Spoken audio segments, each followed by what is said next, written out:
Very good. Excellent. Well, good morning, everybody. Good morning.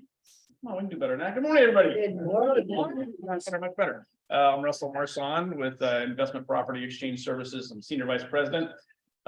We are the largest qualified intermediary in the entire nation. That's all we do is handle 1031s. I am your 1031 resource. Been doing exchanges for 27 years. We're together for just a short time period this morning, only like 30-45 minutes. So let me be very clear. I don't want you to remember what I say this morning. I don't. What is the number one thing I want you to remember this morning? To call you. Yes, high five. My phone number is right here. Put me into your contacts. Do not put me into your contacts as Russell Marsan with Investment Property Exchange Services. The reason why I say that is because I believe in my heart of hearts after this morning, our 30 minutes together, that you're going to think about me like 24/7. Tomorrow you're gonna be like, hey, I wonder what Russell's wearing. Yeah, that's what I believe. The reality is you're going to completely forget about me.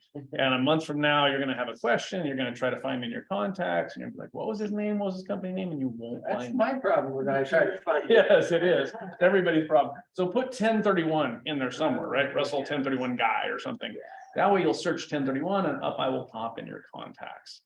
That's my cell phone number. You can reach me anytime at that number. Well, I can contest. to that. Yes, yes. He was having appendicitis and he answered his Oh, phone. that's Oh, my right. God. Yes, I Like, was. well, I'm on the phone right now. I had a couple extra minutes. It's all good. It was all good. The doctor made the mistake of leaving my phone by me. So yeah, you can call me anytime. If you call me at 8 o'clock on a Friday night or while I'm having appendicitis, you don't, first thing you don't have to say is, Russell, I'm sorry for bugging you. You're not bugging me. I'm a tax nerd, so by default, I don't have a life. So it's all good. You'll be giving me a life by simply calling me. So is there anything in our short time together here today? I want to make sure, because a lot of people, they hear 1031, so they're coming for a specific thing they want to hear something about. So in our short time period together today, is there any questions you want to make sure I address? Yes. So my home burnt in the fires. And obviously I have no receipts for capital gains, blah, blah, blah. But is the amount that I put into it that was given from insurance companies, is that going to take away from my capital gains or is it going to add to my capital gains? The amount you receive. So first of all, you need to talk to your CPA, right? For sure. Now, was this an investment property or your primary residence? Primary residence, yeah. So whenever you lose a property, first of all, and this was, I'm guessing this was more than a couple of years ago. 17, yeah, okay, so you're past that threshold. So if you would have sold it initially, you would have had the section 121 homeowners exclusion on your property, right, which is the $500,000 capital gain exclusion. Then beyond that, if you want to sell it, you have what's called a 1033 exchange when you lose a property because of fire or eminent domain or something like that, right? But that's where you have 2 years to roll the money over into something else, right? So now the only thing you have now, if you want to sell it, if you have a gain issue, right, is the 1031 exchange. So you want to talk to your CPA though to see if you do have a gain in that or not, or whether it's actually a loss based on what you're going to be selling it for and what you had into it with all your improvements and your insurance money. But you want to talk to your CPA to see whether or not you have a gain or loss in that. If you have a gain in it, the 1031 is an option for you, and that's your only option now. So any other questions you want me to make sure I answer today?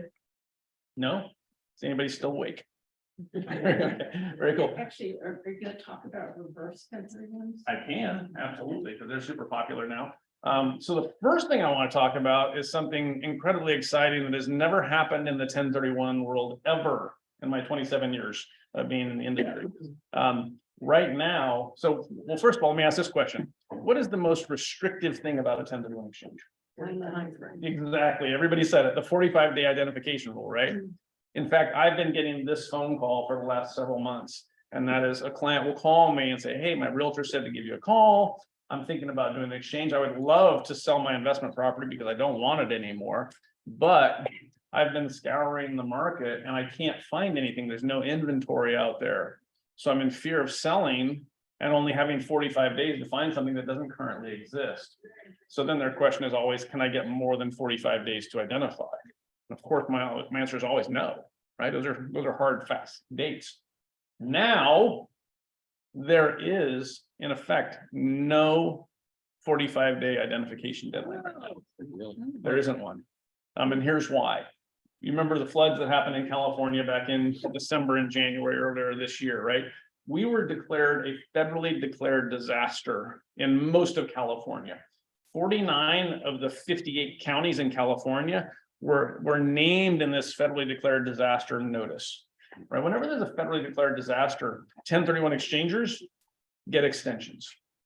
If you're an affected taxpayer, in order to be an affected taxpayer, it's not where the properties are, which is logically what you'd think, right? It's not where the properties are.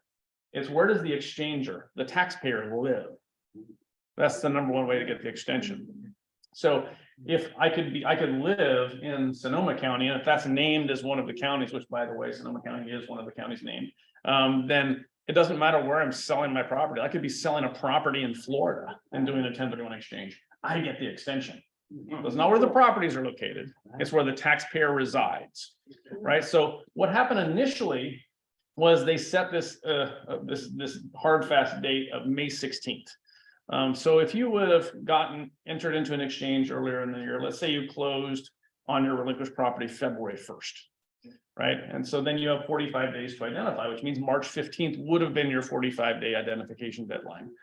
Well, they pushed it out to this May 16th date. So that means, okay, well, instead of March 15th, I would have had until May 16th to identify. That's a couple extra months. So that's nice. It's over doubling my identification period. Now, what the IRS did just a month ago, which they've never done before, is they issued a second extension onto that disaster. Never been done before. Now that May 16th date has been pushed all the way to October 16th. If you were to enter into an exchange today, because October 16th is further than 180 days away from today, both your deadlines would be pushed to October 16th. So you would have until October 16th to identify and to close. That's huge. Right now, as we get past the middle of this month, then all of a sudden October 16th becomes less than 180 days, right? So that 180-day closing deadline will come back into play. But your 45-day identification period is always going to be October 16th until we get to September 1st, right? Because then you're within 45 days of October 16th. So if you close a property, anytime between now and September 1st, you are going to get considerably longer to identify. That's huge, right? Because those people that have been telling me, hey, I want to sell my property now, but I'm going to wait for inventory to grow. Well, now you can sell right now. And you can wait for inventory to increase or something to come on the market 1, 2, 3, 4, 5 months from now. You're not under the pressure of having to name something in 45 days. That's huge. That's huge. Because for a lot of reasons. Another reason, which I think is the most important one, is I always encourage exchangers to try to begin writing offers and go into contract on a replacement property prior to closing on the relinquished property, right? Because I don't want them to fight that 45-day rule and wait until day 0 when they've closed on the relinquished property to begin writing offers, right? But some people will say, well, I don't want to write a contingent offer. I'm like, well, I'm sorry you feel that way, but to protect your exchange, you should be writing a contingent offer prior to closing. Try to get into contract, right? But in a competitive situation, right, where you're bidding against other people, a contingent offer is not attractive. Right. Well, now, because of this rule, you can sell your property right now, close it. Your funds are now sitting in the exchange, and you can wait 2, 3, 4, 5 months for something to come on the market. And when that perfect property comes on the market, your money's in the exchange. You can close in a day if you have to. So now you become a super attractive buyer in a competitive situation. So you can be poised and ready to pounce on any inventory that comes on the market. This is huge. Right? It's like the IRS is begging people to list and sell their properties right now. So you need to get the word out to everybody to let them know, man, if you're thinking about selling investment properties, right now is a fantastic time to sell because there is no identification deadline right now currently. What if you have a property that's owned by somebody who's living in it, but then a lot of other parts of the property is like a rental or? Sure, let's talk about that. So before I move on to that, is there any questions about this extension deadline? If you want a little PDF piece on it, just shoot me an email, or I can just send it to you, Jerry, if you want, and you can distribute it to everybody. But man, you need to get this word out. If anybody wants to do like a little video, because some people are wanting just do like a little 1 or 2 minute video with me, and then you're sharing it on social media. That's about this. That's fine too. Whatever you want to do, just let me know, and I'll gladly do that for you. There is a question about that in the chat. What if you close on October 1st? Yeah, then there's just the regular deadlines, or anytime past September 1st. If you close on your relinquished property, that means you're entering into the exchange at that point, right? That's day 0 of the exchange, that your clock starts. Anytime past September 1st, then that deadline is no longer, it's less than 45 days. So you have 180 days to close, 45 days to identify once again, right? So it's only beneficial if you close on a relinquished property prior to September 1st. Right, and the closer we get to that date, the less beneficial it is. But right now, it's fantastic. It's fantastic. So any other questions on that? No, very cool. So let's chat about this. So and your question was in regards to like a mixed use property where okay. So and that's primary residence is on the property, but then she has other businesses working out of the property. yeah, and also, you know, that's another way. So let me throw this out there. Has any of you in the last couple of years experienced where you're listing somebody's primary residence and they're selling it for, they have more than $500,000 of gain? Yeah, like everybody, right? Every single person. Yeah. So the mixed use exchange is a way to shelter that additional amount of money, right? Because your client bought a property many years ago for 100,000, and right now it's worth 3 million, and it's their primary residence. Okay, well, they've blown way past their 500,000. They have a, you know, maybe a couple $1 million in actual gain they got to pay taxes on. That's a lot. In California, you know, you're talking the uppermost tax bracket combined is over 40%. Right. So on average is more like 35% or so. That's big. So if they don't want to pay the tax on the extra amount, one of the ways is to have what we call a mixed use exchange. Right. It's one property, but it has multiple uses, right? You live there, so part of it's personal use, but also part of it is business use. You rent out part of it, or you have acreage or an in-home office, things like that, right? So how that works is, let's say the most simple math equation would be a duplex. Or I buy a duplex, I live in half of it, I rent out half it. Both sides are equal in square footage. So if I live in it for at least 2 years and I sell it, half of that sales price falls under my 121 homeowners exclusion, which is that $500,000 of capital gain excluded, right? The other half of the sales price needs to flow through a 1031 exchange. So if I sold for $1 million, $500,000 would come to me tax-free. $500,000 needs to be used to acquire business or investment property, right? That 500,000 is for two, right? It's only 250 for one. Yeah, if you're single, you have $250,000 capital gain exclusion. If you're married, filing jointly, it's 500,000. What it really comes down to is each person on title gets 250, right? So What if it's an estate? Trust. Yeah. well, trust has nothing to do with taxation, right? A trust only avoids probate, which if you have any assets, you absolutely should have a trust. Absolutely. Because there's only one profession that wins in probate. Who's that? Attorneys, yes. Yeah. I had an attorney friend of mine in Sacramento. He gave me a great line that he tells clients, because clients will come in and say, well, I'm not sure if I want to do a trust or not. Why should I do a trust? Like, it's a very simple answer. Because in California, probate attorneys have to, there's this regulated fee schedule they have to charge by, right? And so this is already 5 years ago, so this is probably different already. But he said $1 million trust, $1 million estate, which by the way, estates are based on gross value, not net value. $1 million estate in California means you have a primary residence, right? No retirement account, just a primary residence. So it's a very minimum in California. He said, you know how much I have to charge for $1 million estate to go through probate? He said, no. He said $50,000. Do you know how much a trust costs? He said $2,000. The math works out every single time, right? So you should absolutely have a trust. But a trust does not avoid taxation in any way, shape, or form. It just avoids probate, right? The 121 exclusion is only for individuals. So you have to take the property out of the trust, sell it? No, the trust will have no bearing on the 121. Okay. What would change that is if you held that as like an S corp, and I see people do that, right? They'll put their home, their primary residence under their S corp. That's a bad move, Right, because now when you sell it, you don't get the 121 exclusion, because it's not an individual that owns it. Right, it's not an individual, it's a corporation, it's an entity, right? Same thing with a multiple member LLC. Right, if the three of us as buddies own a house together and we own it in this LLC, that's a different tax paying entity, it's not an individual taxpayer. Right, but now if it's a single member LLC, a husband and wife, if we have an LLC in California, we're a community property state, the LLC is not the taxpayer, it's the individuals within the LLC. So that's a disregarded entity. So that would mean that in that single member LLC, they would get the exclusion. They are an individual tax owner, right? So what about the trust? So what about the trust? The trust is fine. The trust is But not when the you're entity. selling- So the person who is the trustee gets the tax Yeah, base, and it can still be in the trust. yeah, because the trust is a disregarded entity for tax purposes. The trust doesn't pay taxes. It's the trustees within it, right? No, that's only if it's revocable, right? So while we're alive, it's revocable. When we pass away, if we decide that our trust is going to move on and not just distribute to the beneficiaries, then it becomes irrevocable. Now it becomes an entity.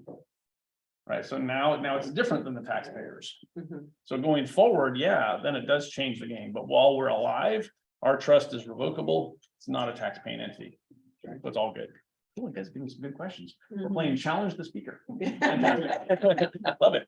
But let's talk about this mixed use exchange. So we talked about the duplex. That's a very simple math equation. One that would be less simple is, okay, I rent out a bedroom on Airbnb occasionally, or I have an in-home office or something like that, or we have an ADU in the backyard, right? Then how do I allocate what's going to be allocated towards my 1031 and what's going to be allocated towards my primary? It's actually relatively simple, right? You just talk to your CPA because you want your tax reporting to mirror your sale allocations, right? And typically that's done on a percentage basis. If I have an in-home office and I claim one of the bedrooms as my office, you know, whatever that square footage is divided out of the total square footage is what I depreciate. Maybe that's 10% of the square footage. Okay, well, if I depreciate 10% of the property, then 10% of the sales price needs to flow through a 1031 exchange. 90% of the sales price will come to me as my primary residence capital gain exclusion. So if I'm thinking of selling down the road and I've got this massive tax hit on my primary residence, then maybe I need to convert more of that property into business use prior to selling, right? Because that increases the amount that I can flow through the 1031, right? Because what I'm bringing the primary residence side, I'm getting my basis plus up to $500,000 tax-free to me. Anything in excess of that, I want to see if I can convert to business use before selling and then be able to defer that, right? So I'd eliminate some and defer the rest. So now anybody, if you're listing somebody's home that is their primary residence, you need to ask them this question. That is, do you have any kind of business use in this property? Right? Because a lot of times people, they don't think about it. Right. And maybe they only bought the property a couple of years ago, and maybe they don't have more than $500,000 of gain. So they think that they're not going to pay any taxes. Well, if you claim an in-home office, you've been depreciating part of the property. When you sell a property as your primary residence, that capital gain exclusion of section 121, that is an exclusion of gain, which is based on appreciation. It is not an exclusion of depreciation recapture. So even though you're within your 500,000, if you've taken depreciation, you're going to be taxed. You're going to be recaptured on that depreciation you've taken. So you're going to have a tax consequence, even if it's your primary residence. So you want to make sure that your client talks to their CPA before selling, if they have any kind of business use in the property, if they're not going to do an exchange, to see what that tax hit is. If the CPA says, oh, you're only going to pay like $2,000 in taxes, just pay your tax. Don't worry about a 1031. But the CPA might say, no, you're going to pay $60,000 in taxes. Okay, well, maybe you want to think about a 1031 on that portion. You're going to be buying another primary. You're going to have another in-home office. So it'll make sense. It'll work, right? No right or wrong to it. You just want to make sure your clients know that in advance, because you don't want to get surprised afterwards, right? After they close, because they sell now, when do they find out when their actual tax hit is? Next year, yeah, a year from now, April 15th of next year, and they'll find out, right? So don't let them be surprised. Also, acreage is super cool. Let's say that somebody bought a property 50 years ago, for like 200 grand and it's on 100 acres. Let's say there's no vines on it, they don't ranch it, they don't farm it, it's just rolling hills. No income's ever come off of it. Well, now if they sell the property, let's say it's worth 5 million, right? They bought it for 200,000. It's one parcel, it's their primary residence, so the entire sale qualifies under section 121. But they only have a $500,000 exclusion, right? Which means their basis is 200,000. They get that back tax-free. Plus they get the 500,000. So $700,000 of the $5 million sale would come to them completely tax-free.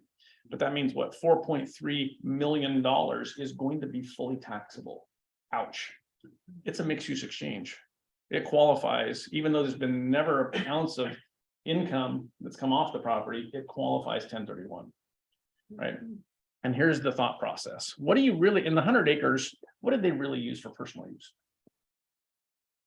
Yeah, the house and the acre around it, right? The other 99 acres of rolling hills, they held that for appreciation, which is a valid form of investment, which qualifies for 1031 deferral. Nowhere in section 1031 does it state it has to be an income producing property. It just simply states that your intent must be to hold for business or investment purposes, right? I hold something for appreciation, that's a valid form of investment, qualifies as like kind. So what I need, or what they need, is there's a three-way kind of team here, right? You, me, CPA. And so we all need to help. My job is to guide you and the CPA.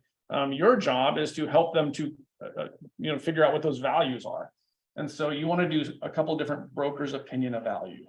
If the house were to sit alone on 1 acre, what would it go for? Right? You need to do a little broker's opinion of value on that. And let's say you decide, well, that's $1 million. Okay, well, if the 99 acres were just a standalone by itself, what would that be worth? You show comps and say, well, that's worth the $4 million. Okay, great. Now I've got my allocations. It's voluntary on the seller's part to choose. You just want to make sure whatever you choose is defensible should ever be called into question. Right. So I'm going to choose $1 million towards my 121 exclusion. I'll still end up paying a little bit of tax, right? Because my basis was 200,000 and I have $500,000 of gain. I mean, that I can exclude. That means $300,000 might be taxable to me. That's okay. The other $4 million, I'm going to put that into a 1031 exchange. And I'm going to buy $4 million worth of income properties that are going to provide me with income for the rest of my life. If I just would have paid my tax, that $4 million, you're talking about at least $1.5 million of taxes that would have been gone. Right now, I could keep all of that money working for me. Now, if there were vines on the property, or if it was ranched, it's a no-brainer that's a mixed use exchange, right? I use the no income, just rolling hills, because that's questionable. And they're like, well, how can that be 1031 exchangeable, right? There's no income coming off it. Doesn't need that income on it, right? So if your client's home is on acreage, and there is no, people always ask, well, what's the acreage amount? There is none. There isn't one, right? So it really depends. Yes. So could you, in that scenario, could you then buy another house on 20 acres for whatever, 5 million, whatever the number was, and declare the unused land as the exchange property?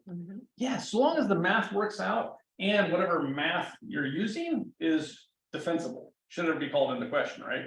Because you're talking about selling under mixed use and then buying mixed use also. Right, so but if you bought something that had the same scenario as what you're claiming for the first land. Yep. You could buy a primary residence on a piece of land and declare the excess acreage as investment property. Yeah, so, or just 1031 like Yeah, kind, right? yeah. Yeah, so, but here's the way, so let's take my scenario that I just used, right? So I sold for 5 million, 1 million was a personal use value, $4 million was the exchange value. So whatever I'm buying, if I want to live in that property, right, I'm gonna have to buy for a lot more than 4 million. Right, because the $4 million, I have to use that just to buy investment property. So we have to be able to justify, or the client does have to be able to justify that $4 million of that replacement property is actually indeed like kind investment property. And then whatever is valued with the house and where they're going to live in, that would have to be above whatever the 4 million is. As long as that math works out, absolutely. And once again, that's really, as an exchange company, we don't care, right? We never verify any of that. I just tell you, your client, and the CPA the rules, and it's up to them you know, the CPA, the green light, right, and stamp Yeah, it. if you bought less land, but some land, and the difference then you bought 3 million instead of 5, you paid good on the 2 million.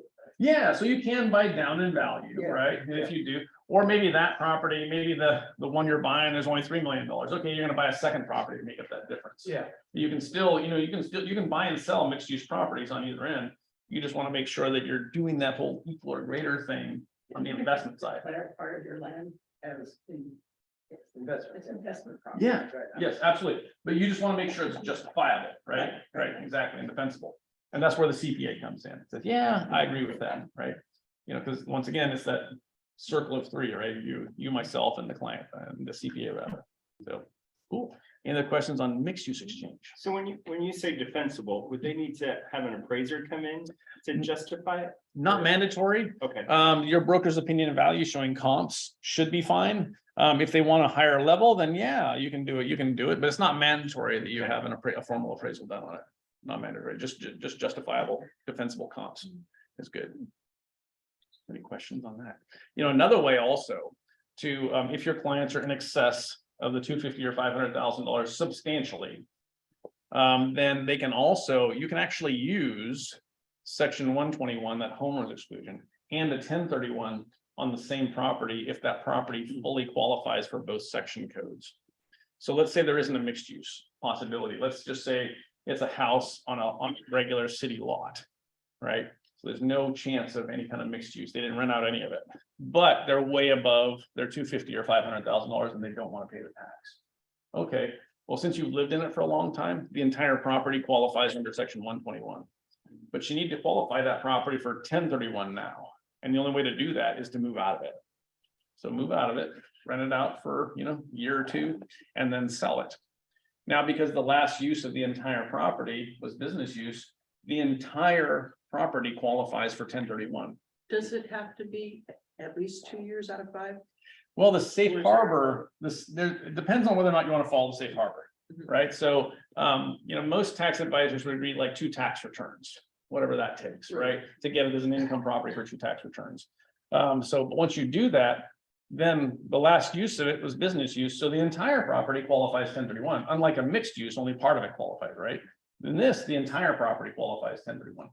But even though the last use was business use, does the property still qualify as my home under section 121? Yeah, it does, because I've still lived in it for 2 out of 5, right? It doesn't have to be the last 2. It's any 2 out of the last 5 years, and the entire property qualifies for 121. So I lived in it 3 and 4 years ago, which qualifies under 121. So what happens is I get to use both section codes now. So let's say I sell for $3 million. When I sell, I get to pluck out whatever my capital gain exclusion is. In my case, I'm married, it's $500,000. So I get to pluck out $500,000. What I'm pulling out is gain. It's tax-free gain. I'm not pulling out basis. Basis is going to flow through my exchange. So I'm taking profit off the table that eventually in my life would have been taxable. It's not. I can do anything I want with the $500,000. I don't have to buy another primary residence. I can just go live at the casino if I want to, right? I can do anything I want with that money. Now then, I have to, with the rest of the sale, I need to do a 1031 exchange. So if I'm selling for $3 million, that means $2.5 million I need to buy replacement properties for, right? And that way, so I've eliminated some tax, I've deferred 100% of the rest of the tax. So once again, that's not a mixed use exchange. That's where you're getting the entire property to qualify for both section codes because you didn't have a mixed use opportunity. So it's another way to get around it. But obviously, you know, you have to move out of property and keep it for another year or 2, right? Before you do that. So which can be kind of a pain. You never want to do that if there's like a $20,000, $30,000 difference, just pay your tax, right? Don't go through that. But if it's, you know, $200,000, $300,000, $400,000, $500,000 difference, $1 million, yeah, okay, maybe it makes sense, right? Do that. There's no right or wrong. Just, you know, what is that tax hit going to be? And what is that amount of money worth to the client? There's no right or wrong, right? Just know that you have options. Any questions? Such a raise my hand. No, Yes, sir. Couple questions in the chat. Parties in an LLC with a partner who owns a third. Mhm. The investment property is on the market. Can that 2/3 owner take the proceeds and do a 1031 with that. So, is the entire property selling? Yeah, Okay, and so what it is, it's a 3-member LLC.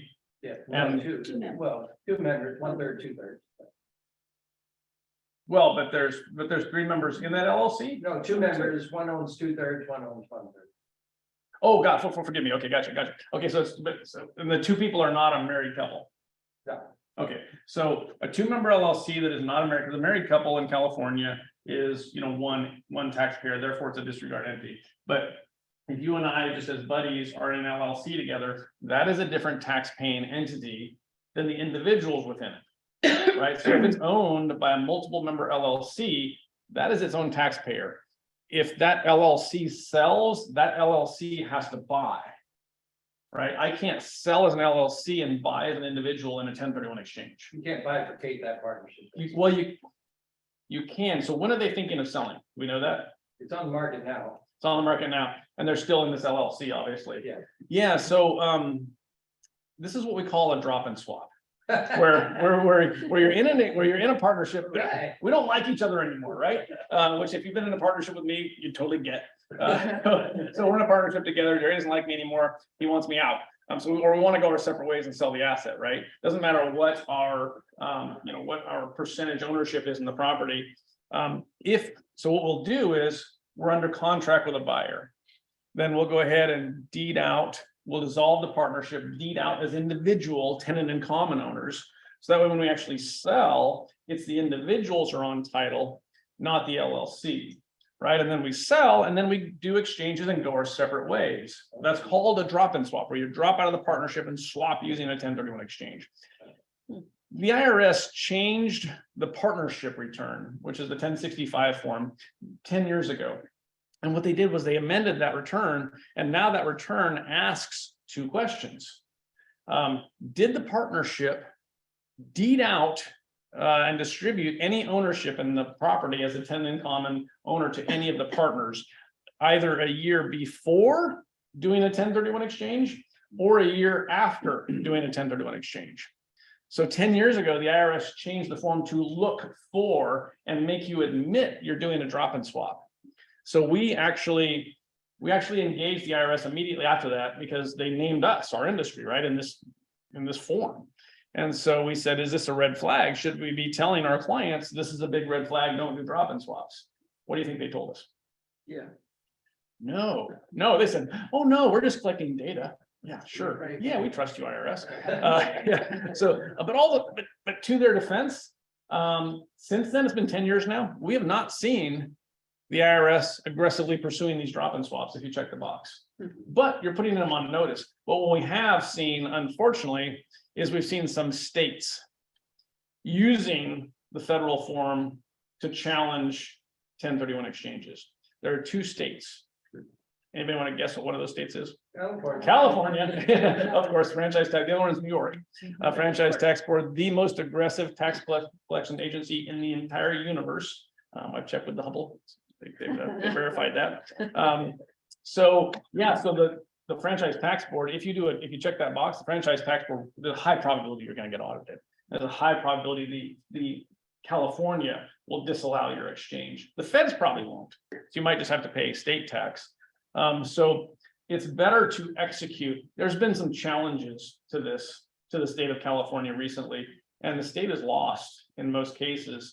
So and most people agree you don't have to wait the full year to be able to not allow, but at least do the drop prior to ever being in contract on the property.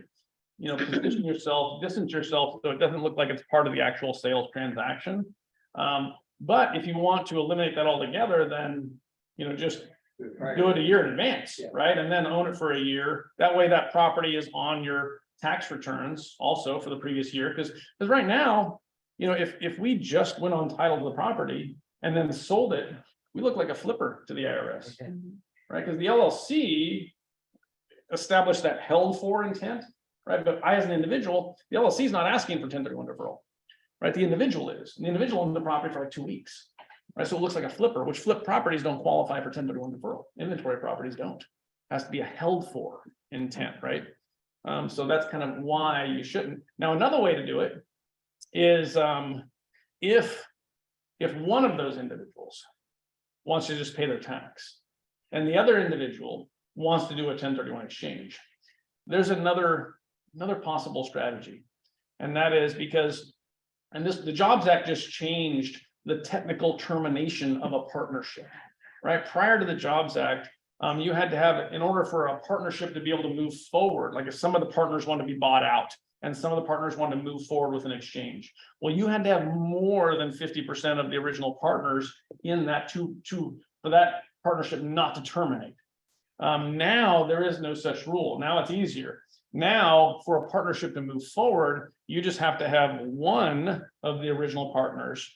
But the other caveat is that there has to be two people for it to be a partnership. So in this case, if one of the partners, like the 2/3 owner person, if they want to do an exchange and the 1/3 doesn't want to do an exchange, they just want to pay their tax, great. Before closing, the 2/3 partner distributes out and deeds out the 1/3 interest to the person that wants to pay taxes. So drop them out prior to closing. That way, when it closes, they're just a tenant in common owner. Escrow can send the funds to that individual. They're going to pay their tax. No big deal. Now, the 2/3 owner, if they want to move forward as that same LLC, what they need to do is bring somebody in, right? So I can bring you in, Jerry, as a 1%. I can have you buy in 1% of that partnership. So a little minimal buy-in. So now we have two partners, one of which is the original partner. So therefore I can move forward with an exchange on my 2/3. That way that is not aggressive in any way, shape or form because there's no drop and swap, right? And the one person that's dropping out is going to pay the tax anyway. And the IRS is always okay with you paying your tax. So they're good with that person. Yeah, I didn't think we were going to get that complex today. Very cool. Any questions on Good, that? drop and swap, I like it. Drop and swap, yeah, absolutely. Yeah, another question, if you sell property in another state but reside in California, do you pay capital gains in both states? So, It's not a 1031 question. no, it is. Yeah, we can definitely answer that. So 1031 is federal, right? So you can sell in California, buy anywhere else in the country and avoid both state and federal tax. I don't know if you've heard, there's this thing called an exodus out of California. Yeah, it's Are real. we getting taxed now? What's that? Leave California? You're not getting taxed. They want to. I don't think they'll ever be able to because that would be I unconstitutional. So just heard of that. yeah, we've been hearing about it for several years now, them wanting to, because so many people are leaving, right? Right. Because, I mean, if you're, especially retirees, like our Right. wealthy retirees are leaving the state because right off the bat, you're saving 13%, right, in your income for the rest of your life. So, and people, some people are just fed up with it, so they just leave the state, right?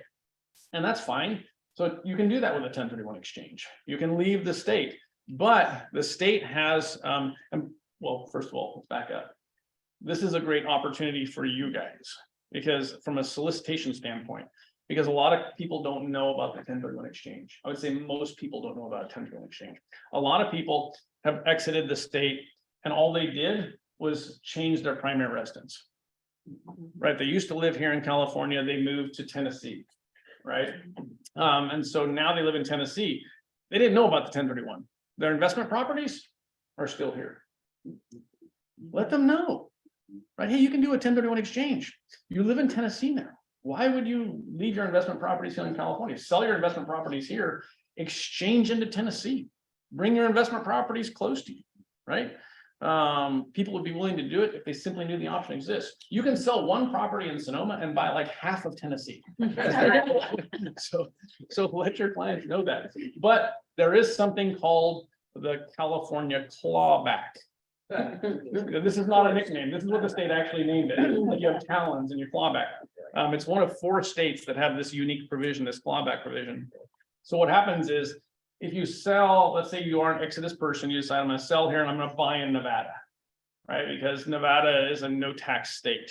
So I sell here, I buy in Nevada. I also move my primary residence there. So I become a resident in Nevada and I bring my exchange properties there too. And my thought is, okay, well, in the future, if I decide to sell, I'll be a Nevada resident. So I won't have to pay any state capital gains tax. I'll just pay the feds. So I'm saving, 10 to 13%. Not the case. What happens is California recognizes the 1031. So you can sell here in California, defer all the tax in Nevada. But now, in every single year that you own that property in Nevada, you have to file this little 1-page supplemental return with California. It's easy to do. Just telling California, I didn't sell the property this year. Because the year you do sell the property and you cash out, in that year you sell and cash out, you will owe California the tax that you left the state with. Only the amount you would have paid in the year you sold, right? So if you have new gain on that property, because you own that for 10 years in Nevada, you won't pay California the new gain, but the old gain you owe the state of California. Some people say, well, I'm not going to be a resident anymore, so I'm just not going to file that return. Okay, the first year you don't file the return, California will trigger the taxes if you sold it. So you will. Now, if you don't cash out, you'll never pay the tax. Right? So in other words, if you do decide to sell the Nevada property 10 years from now, and you want to buy something else, do another exchange. If you, as long as you do a 1031 or convert to a primary residence and just live there the rest of your life, right? As long as you don't truly cash out, then you'll never pay the tax. And that is forgiven. All that tax is forgiven to the estate process. So if you want to stick it to the state of California, die. It works every single, death is the answer. By the way, we didn't even talk about that. You know, Curtis, some people will say, you know, I want to do an exchange because, you know, in an exchange, I'm not eliminating the tax, right? I'm just deferring it. And eventually I'm gonna have to pay it, right? Because we've been told 2 things in life are absolutely inevitable. Death and Death and taxes. We've been lied to. Only one of those is inevitable. Which one? Death. We haven't got that one figured out, but we've got the tax thing figured out. Because the current floor on estate tax is $11.5 million. So if you're single and your estate is below 11.5, no estate tax to your heirs. If you're married, double that, $23 million, right? No estate tax. And your heirs get a step up in basis. This is the super cool part. You bought the property 50 years ago for like 100 grand. I passed away yesterday, which makes this conversation awkward. So I passed away yesterday. The property is worth $2 million now, right? So I would have had like $1.9 million of taxable gain if I sold the property while I was alive. But when I pass away, it's below the threshold of $23 million. My children go on title to the property. It was in a trust. They avoid probate. As soon as they go on title to the property, their basis is stepped up to today's fair market value, right? $2 million. They can call you and say, I want you to list and sell sold property. I don't want it. They have no tax consequence. Wow. Because their basis is 2 million and they're selling for 2 million. There's no profit. There's no gain there, right? That's a tax-free sale. They can do whatever they want with the money after they sell it. They don't have to buy other real estate. So that's why we say don't let clients cash out. Can of that real happen estate. in a trust? Yeah, the trust just avoids the probate, right? So that way you don't have to pay all those fees to a probate attorney. Right. But all of the, even if it went through probate, you'd still get the step up in basis and all that stuff. Okay. You just lose a certain amount of money to, you know, paying the attorneys to go through the probate process. So that's why we say, don't let your clients cash out of real estate. Instead, just help them exchange into something else that better suits whatever their financial objectives are today. Because I promise you, whatever your client's financial objectives are, there's some type of real estate that will meet whatever those current financial objectives are. Yes. When a spouse dies and you own rental property, does the spouse get the stepped up value? Because that's what we have a rental property that every time a tenant is leaving, which isn't that often, we think Sure. about selling. And we have a substantial gain on it that came from another 1031 exchange. And our accountant said, you know, that, yeah, he told us that if one of us were to die, he gets the stepped up value at that point. So is that Yeah. true? So it depends. You'll definitely get some step up. You definitely get some step up. Yeah. You either get half a step up or a full step up, depending on how you hold title to the property. Right, and I think it's, what is it? Joint tenancy with the right of survivorship, community property with right of survivorship, that's the half. That's a full step up, gotcha, that's a full step up, right? So, and just community property is the half step up, joint tenancy, got it. So, yeah, so it depends on how you hold title. So you either get a half step up or a full step up in the property, but yes, you do get some type of step up in basis when the spouse passes away. But your heirs will get full step up, no matter what. Yes. Follow up on that capital gains thing, the properties in Washington, and then they moved to California, and they're selling the Washington properties. California get a piece of that. So are they a California resident now when they sold? Yeah. So in the year you sell, okay, by the way, you know, I don't think I answered this question. That was part of the question. So let's say I live in California but I'm selling a Washington property. Actually, Washington's not a good example. Well, I guess. Well, that's where it is. Yeah, okay. Well, so Washington doesn't have a state tax, right? They're one of the handful of states that they don't have state tax. They do have the excise fee or whatever it is, on there. But so other like Tennessee, Texas, Florida, all those, Nevada, a lot of states don't have a state tax, Texas. So wherever I'm selling the property, whatever state the property is in, that state has first right of taxation. Right, and then it defaults to the state of residency. So, and states typically reciprocate. So if the state I'm in, so if I'm selling a Washington property, yeah, Washington won't charge me any state tax for selling that property, but I'm a California resident. So I pay whatever my tax is going to be to California. Right, so if I sell in Idaho, and Idaho is like 5.6% tax, right? Okay, well, I'm a California resident, but I'm selling in Idaho. Idaho's going to charge me 5.6. Then let's say I'm 10 for California. Okay, well, that difference, that 4.4 is what I'm gonna have to pay California, right? So it's this mixture, right? But I'm always gonna pay, the maximum of whichever one of those two states is, right? We happen to live in California, so you can always just say, yes, I know California is the highest tax. So because we're the highest tax state in the country. So you're gonna pay more than whatever state you're selling. You're gonna have to pay a little bit above it.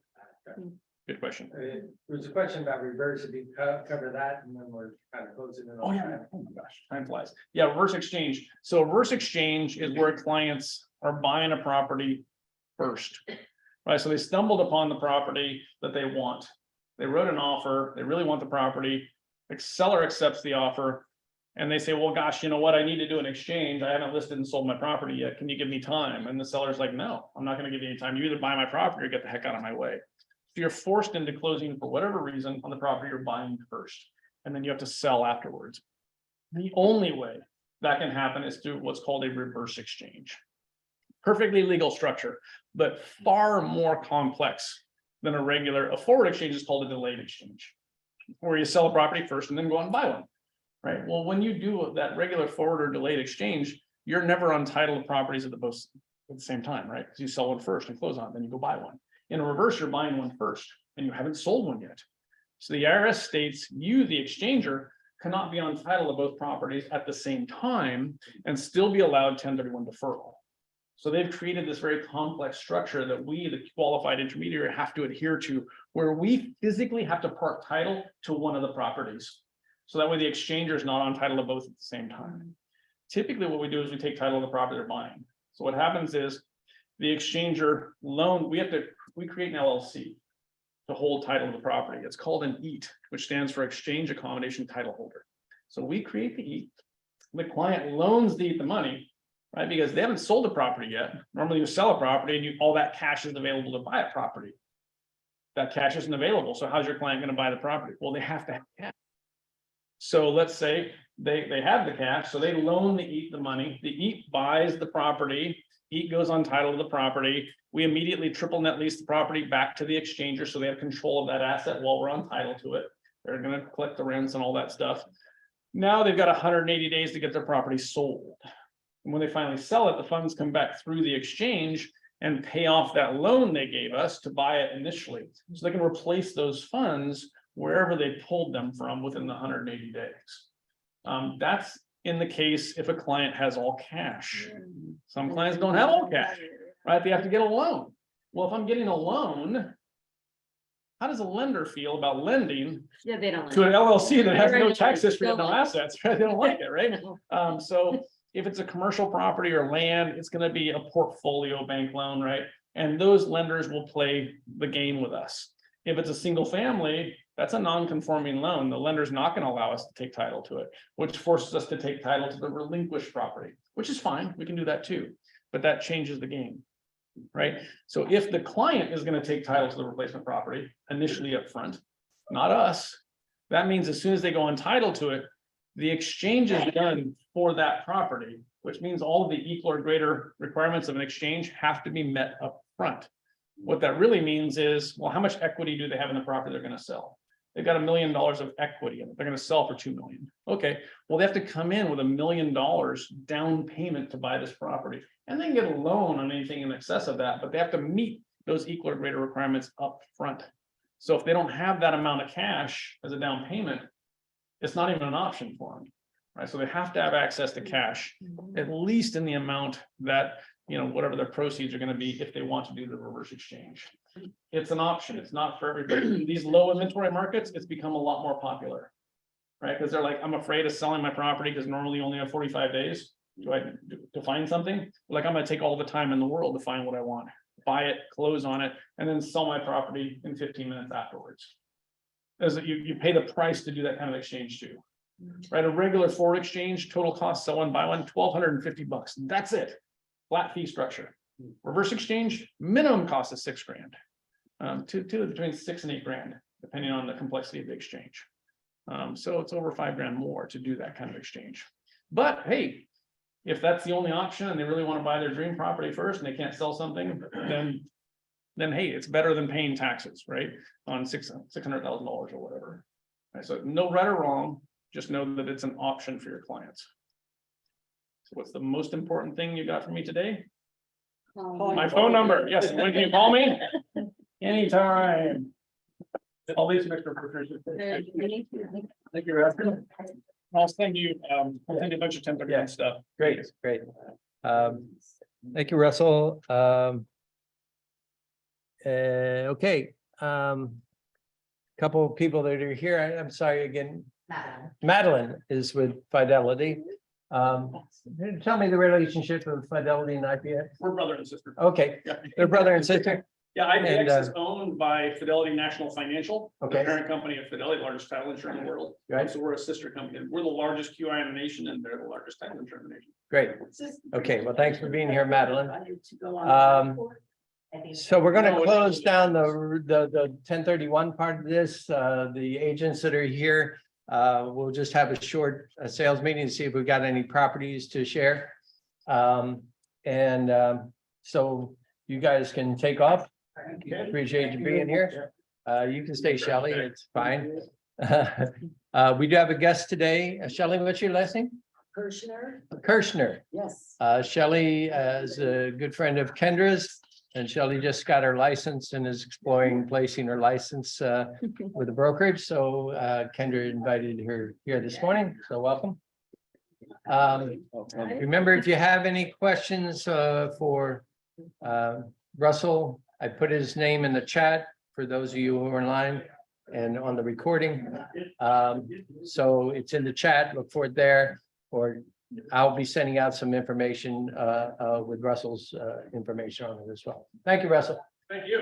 Thank you. Thank you. Okay, any, One well, last thing, Jerry. yes, You guys, this is increasing in popularity right now.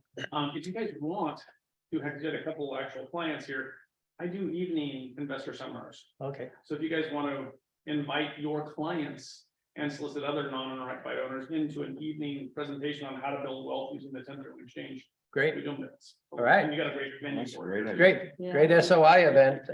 We'll definitely plan that. So I'll coordinate with you. And let's see, I don't think I really have any announcements, Kylie, no. So any property information to share? Anybody gotta have or want they want to share? Deanna, you have any mortgage? I think, You want to, maybe I should do mine next week when we have more of the other. Okay. Here. yeah, why don't you just tell us what you're gonna be sharing? So next week, I will go over the parameters for the new CalHAPA program, which is the shared appreciation program. It's actually terrific. It's really easy to understand, so I'll go over those numbers with you. But I think we should have more agents. Yeah. here 'cause it's an Okay, information issue. so Deanna will cover this new CalHAPA guidelines, which is the subsidized, well, it's not subsidized, it's shared equity program to promote affordable housing, people getting into housing who might not otherwise be able to afford it.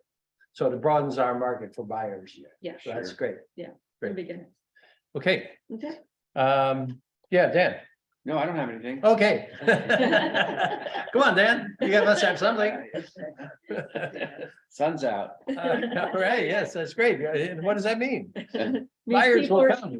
Buyers will come and sit and look at properties. Yeah. Ken, you have your property on tour this week or next week? We're gonna go on the 13th instead of the 6th. 13th, okay, so She's not Kendra's quite property ready. on 7th Street will be on tour on the 13th. We have the 2nd Street in contract, second time, Yeah, oh, really? The first fell out? first one away. Okay, Wow. So the second one, and I did talk to him about either putting it on the MLS and doing it that way, but mom's really in bad shape, so we're not Yeah.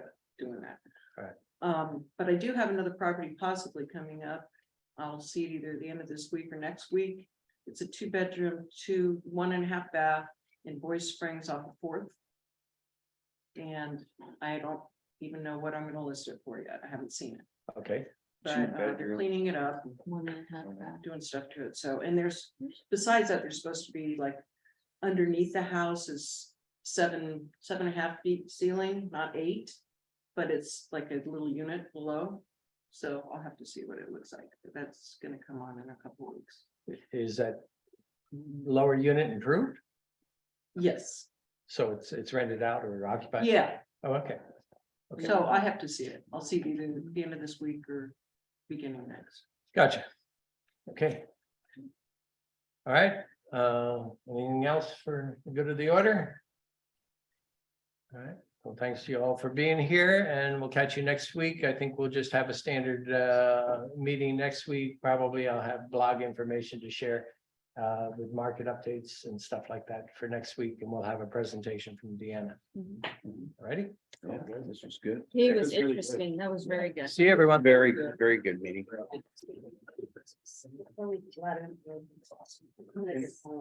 Yeah. Like a friend. Well, it's on top of his head, too. I mean, I'm not gonna check out some other ones.